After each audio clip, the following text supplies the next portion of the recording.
Hello, and welcome to Winter's Edge. My name is Matt, and I'm creating a savage stretch of coast known as Winter's Edge, one video at a time.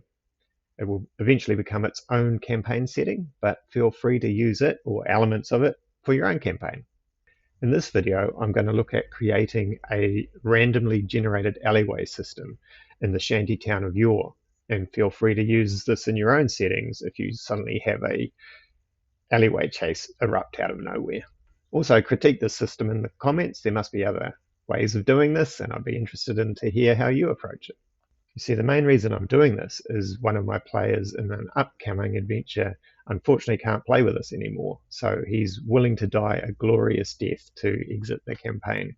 But I'm going to give him a chance. I'm going to give him a chase through the alleyways, and he might escape and disappear into the underbelly of Yor, where his character will lay low and maybe one day re-emerge as a crime lord of Yor. Who knows? But first he has to survive being chased through the maze-like alleyways of Yor, where danger lies around every fog-filled corner. And rather than map out all these alleyways, I've created this random generator so it can unfold as the player progresses through it. And the premise is that deeper you go, the more chance you have of escaping into the underbelly and disappearing amongst the citizens who live below the city of Yor. Now, I still need to cover the underbelly of Yor, but basically the city keeps building on top of itself, as shanty towns tend to do, and there's a vast network of underground cities in Yor. Much of it's collapsed, but there's still pockets where inhabitants have built their own economies and marketplaces and civilizations. I'll get into that more in an upcoming video blog. And so the goal of the player is to discover one of these entranceways into the underbelly, which is usually just a large crack that leads into one of these mini pockets that can be found throughout Yor. Once he's got in there, we assume he disappears amongst the citizens there and slowly starts to rebuild a new life. The antagonists in this adventure are called the Blackwing Reavers, and they're like a mercenary cult that's been hunting down the player. I'll cover them in an upcoming episode as well. Apart from the Blackwing Reavers, there's also many other dangers that the alleyways present.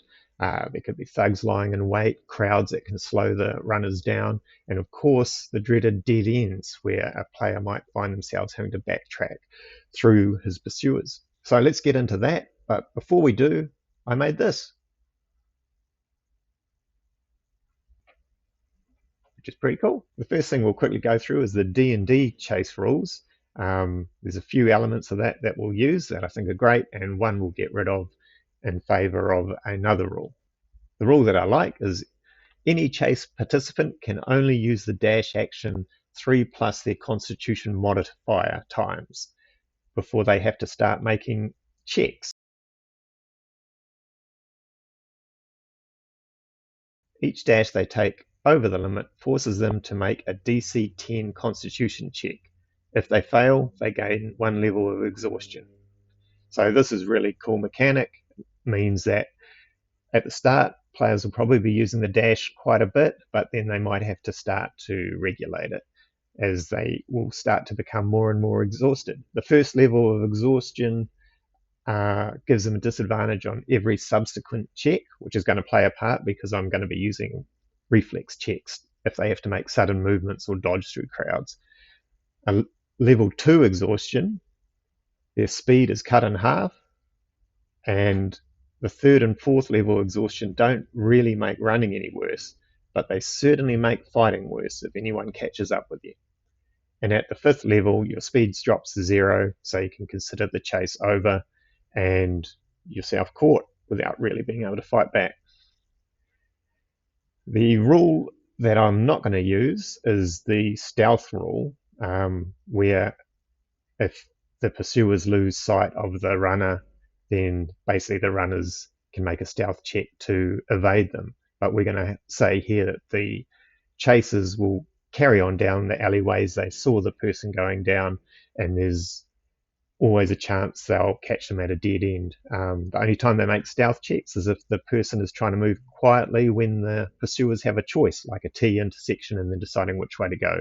And if the person makes a stealth check, then we'll say that the pursuers split up and go down both alleyways, still trying to corner this player. Okay, let's get into the starting premise. The chase starts on the main road and the player gets a 20-foot head start. I've put together this map here on Photoshop so we can sort of go through everything. The first alleyway the players flee down continues north for 60 feet with no encounters. Returning to the main road, due to the alleyways looping around and bringing the player back to the main road, exposes you to 3 more Blackwing mercenaries who herd you 90 feet to the next alleyway. They start off 20 feet behind you. If you return to the road 3 times, you will actually be surrounded and trapped. So the player's trying to get deeper into the alleyway maze. And of course, with randomness, there is a chance the maze will pull them back to the road. So we've allowed 3 chances before it all ends in them being captured. The Blackwing Reavers are also using horns and whistles as part of the flavor, and they're being answered back from all around the chaser. The Blackwing Reavers are working well together and communicating, so this brings a chance for other Blackwing Reavers and the random encounters to come across the player in the alleyways. Let's go into the base rules. Now we're treating the visibility as only 60 feet due to the fog that settles down in York, especially around the alleyways and buildings. This will create a problem for players who move faster than 60 feet, say a rogue who can use their bonus action to dash and move around 90 feet. So we'll be saying if you're sprinting at that speed, there's a chance that you're going to run into walls and people you haven't seen. So if you move further than 60 feet in a turn and the next area unlocked has a turning option, the runner must make an athletics or acrobatic check at a DC 10, and they add +1 to the DC per 5 feet of speed over 60 feet. So if they're going 90 feet, that's a +6 to the DC. DC is 16. A success means you make the turn while maintaining your speed. A failure means you continue going straight at your remaining speed. If there is a wall in your way, i.e. from a T-junction or a hard left or right turn, the runner must make a con save. DC 10, +1 per 5 feet of speed over 60 feet. A success means you use the wall successfully to stop yourself. A failure means you hit the wall and are stunned for 1d4 rounds, which could spell death pretty much. High speed may let you surprise potential encounters ahead as well, depending on where the threat is placed. If your movement takes you into a potential encounter that you didn't see, you must make the athletics acrobatics check at a DC 10 plus the 1 to DC per 5 feet of speed over 60 feet to avoid running into them. Running into them stops your movement at where the encounter is placed, and if they are hostile, initiative must be rolled. If a player makes a successful stealth check and moves at half speed after getting out of sight beyond the 60 feet of visibility, the chasers must randomly choose which path they take when they have options. Okay, let's get into the randomly generated creator I've made here. So I've divided the alleyway into 3 layers. The first layer being near the docks. It's kind of well lit still. You can hear the ocean. You can see people walking down the roads. It's only 120 feet from the main road. So we've kept it pretty simple with no dead ends at this point because I don't want a player just to run down an alleyway and it's a dead end straight away and they're basically killed. So quickly going through, you roll a 1d6. A 1 is a straight 60 feet, 2 is a straight 60 feet, 3 is a hard left or right, you roll again on that table. A 4 is a T intersection where the players make a choice, and 5 and 6 are 4-way intersections where the player can make a choice. Only after they have traveled through a T intersection or a 4-way intersection will roll a D8 instead of a D6, and that suddenly brings in the possibility of dead ends because we've given the player a chance to backtrack and try a different alleyway.